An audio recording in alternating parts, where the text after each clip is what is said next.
আজকে উপদেষ্টা পরিষদের বৈঠকে ভোটার তালিকা সংশোধন অধ্যাদেশ 2025 এটা খসড়া এবং নীতিগত চূড়ান্ত অনুমোদন দেওয়া হয়েছে।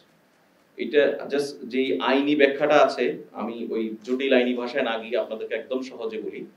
সেটা হচ্ছে এক্সিস্টিং যে সিস্টেম, সেই সিস্টেম অনুযায়ী বাংলাদেশের নাগরিকদের যে সমস্ত ব্যক্তিরা ভোটার হওয়ার উপযোগী হন, অর্থাৎ যাদের বয়স 18 হয়, তারা শুধুমাত্র ওই বছরের ডিসেম্বরের মধ্যে যাদের বয়স 18 হয়, সেই বছরের জানুয়ারিতে এসে যে হালনাগাদটা হয়, সেই হালনাগাদ তালিকায় উনি আসেন।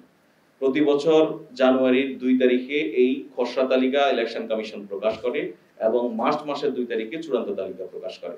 তাহলে দেখা যায় যেটা, যে পরবর্তী যে নির্বাচনটি অনুষ্ঠিত হয়, সেই নির্বাচন অনুষ্ঠিত হওয়ার আগে যে সমস্ত নাগরিকরা 18 বছর বয়সে পৌঁছান, অর্থাৎ ভোটার হওয়ার জন্য এলিজেবল হন, তারা ওই ভোটে ভোটাধিকার প্রয়োগ করার সুযোগ পান না, তারা এই তালিকা থেকে বাদ পড়ে যান।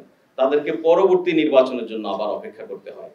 এই বাস্তবতায় নির্বাচন কমিশন মনে করে যে ভোটের শিডিউল ঘোষণার আগেই যেহেতু একটি চূড়ান্ত ভোটার তালিকা প্রস্তুত রাখতে হয়, সেক্ষেত্রে শিডিউল ঘোষণার আগে যৌক্তিক সময়ের মধ্যে এই যারা ভোটার হওয়ার উপযোগী হন তাদেরকে ভোটার তালিকায় নিয়ে আসা।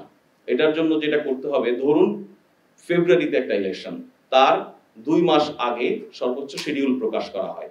সেই ফেব্রুয়ারি ইলেকশনের 2 মাস আগে বললে আমরা সর্বোচ্চ নভেম্বর, তার মানে নভেম্বর পর্যন্ত মানুষগুলি যারা ভোটার হওয়ার উপযোগী হন তারা ভোটাধিকার দেওয়ার সুযোগ পান না, বরঞ্চ তার আগের জানুয়ারি অর্থাৎ তার আগের বছরের ডিসেম্বর পর্যন্ত যারা 18 বছর হয়েছেন শুধুমাত্র তারাই পান। আজকে যেই আইনটি অধ্যাদেশটি অনুমোদন হলো, এর ফলে অন্তত ডিসেম্বরে যদি ভোট হয়, অর্থাৎ যখন নির্বাচনের শিডিউল ঘোষণা হবে তার অন্তত 1 মাস আগ পর্যন্ত যে সমস্ত ব্যক্তিরা 18 বছর বয়স হবেন, ভোটার হওয়ার জন্য এলিজেবল হবেন, তারা ভোটার তালিকায় অন্তর্ভুক্ত হওয়ার সুযোগ পাবেন।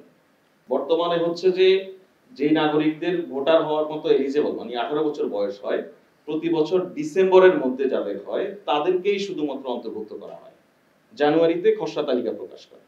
কিন্তু আপনি দেখুন ডিসেম্বরের অনেক পরে এসে ধরুন অক্টোবর নভেম্বর একটা নির্বাচন হচ্ছে, সেই নির্বাচনের মধ্যে দেশের হাজার হাজার লাখ লাখ মানুষের কিন্তু বয়স 18 হয়, তারা ভোটার হওয়ার উপযোগী হন, কিন্তু তারা তালিকায় লিপিবদ্ধ হতে পারেন না, তারা তাদের ভোটাধিকার প্রয়োগ করার সুযোগ পান না। সেই জন্য এখন যে সংশোধনটা আনা হয়েছে, নির্বাচনের তফসিল যে সময় ঘোষণা করা হবে, তফসিল ঘোষণার সময় কিন্তু আসলে একটা চূড়ান্ত ভোটার তালিকা নির্বাচন কমিশনের হাতে থাকা প্রয়োজন হয়।